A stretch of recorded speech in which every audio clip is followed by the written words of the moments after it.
Imagine a democracy so modern that it gave everyone the right to vote, promised freedom of speech, and guaranteed social rights. Now imagine that same democracy collapsing in just 14 years, clearing the way for one of the most infamous dictators in history. This was Weimar Germany, a democracy born with great promise, but destroyed by instability, extremism, and its own weaknesses. Could what happened in Weimar happen again? And what lessons does its story hold for today's democracies, including the United States? Stick around, because this tale isn't just about the past, it's about the present. Let's rewind to 1919. After the devastation of World War I, Germany created the Weimar Republic. Its constitution was groundbreaking. First, it introduced proportional representation, meaning political parties won seats in parliament based on their share of the vote. If your party got 10% of the vote, you'd get 10% of the seats. This ensured that even smaller voices had representation. Second, it granted universal suffrage, giving all men and women the right to vote. This was a huge step toward equality, especially at a time when many countries still excluded women. Third, Weimar promised social rights, like unemployment benefits, access to education, and workers' protections. These were ideas way ahead of their time.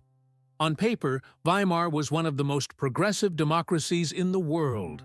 But as we'll see, its strengths came with serious flaws. Now, here's where things started to unravel. 1. Proportional representation. While this system gave everyone a voice, it also made forming stable governments almost impossible. Dozens of small parties got seats in parliament, including fringe extremists like the Nazis. Between 1919 and 1933, Weimar had more than 20 different governments, many lasting just months. This chaos made democracy look weak. 2. Article 48. Emergency powers.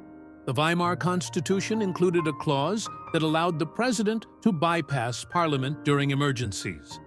It seemed like a good idea for crises, but it became a tool for authoritarianism. President Hindenburg abused Article 48 repeatedly, setting a dangerous precedent that Hitler would later exploit. 3. Freedom of speech and assembly. Extremist groups like the Nazis and communists used Weimar's freedoms to spread propaganda, organize rallies, and incite violence.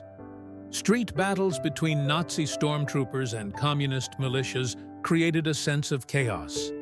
By the early 1930s, many Germans had lost faith in democracy altogether. They didn't see it as a solution. They saw it as part of the problem. To make matters worse, Weimar faced devastating economic crises. In 1923, hyperinflation wiped out people's savings. Imagine needing a wheelbarrow of cash just to buy bread. Then came the Great Depression in 1929, which left millions unemployed. People were desperate, angry, and willing to listen to anyone promising a way out. Enter Adolf Hitler and the Nazi Party. The Nazis used Weimar's weaknesses to their advantage. They promised to restore stability, rebuild the economy, and crush the Treaty of Versailles. And they weren't just loud, they were organized. By 1932, the Nazis became the largest party in parliament, even though they never won a majority. Here's the scary part. Everything Hitler did to seize power, like using Article 48 and passing the Enabling Act, was technically legal under the Weimar Constitution. So, what does Weimar Germany teach us about democracy? And could its fate repeat itself? Let's compare it to the United States. 1. Proportional representation versus two-party system. Unlike Weimar, the U.S. has a two-party system, which simplifies government formation. But this also means third parties struggle to gain traction, and political polarization between the two main parties can paralyze progress. 2. Emergency powers. Like Weimar's Article 48, the The U.S. has emergency powers that presidents can invoke during crises. Think of the Patriot Act after 9/11 or emergency declarations during the pandemic. When misused, these powers can weaken democratic norms. 3. Freedom of speech. In both Weimar and the U.S., free speech allows all voices, including extremist ones, to thrive. The difference is that modern technology, social media, amplifies these voices, spreading misinformation faster than ever. 4. Economic instability.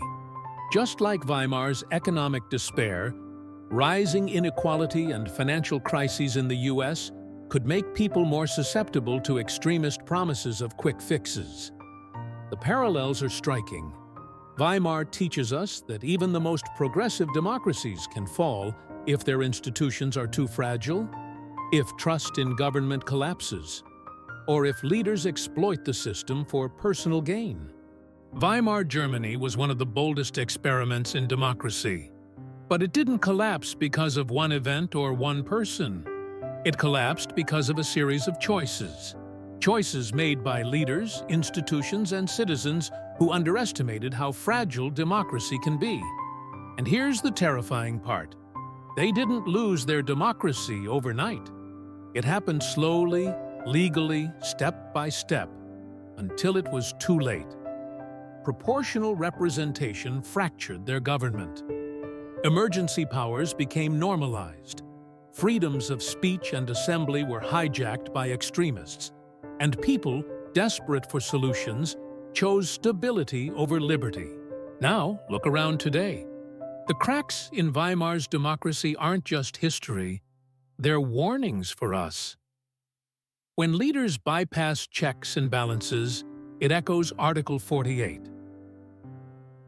When polarization divides us into factions, it resembles Weimar's fragmented Reichstag. When economic inequality rises, it mirrors the despair that made Hitler's promises so appealing. And when misinformation floods our social media, it's not unlike the propaganda that poisoned Weimar's public discourse. We tell ourselves, it couldn't happen here. But the truth is, no democracy is immune. Weimar wasn't just a German failure, it's a human failure. A failure to recognize that democracy only survives if we guard it fiercely every day. So here's the final question. Will we learn from Weimar's mistakes? Or will we ignore the warnings until it's too late? History doesn't have to repeat itself, but it does rhyme. And unless we act, the next verse could be ours. If this video made you think, don't forget to give it a like, leave a comment with your thoughts, and hit subscribe for more stories that connect history to today. Your support helps us keep these important conversations going.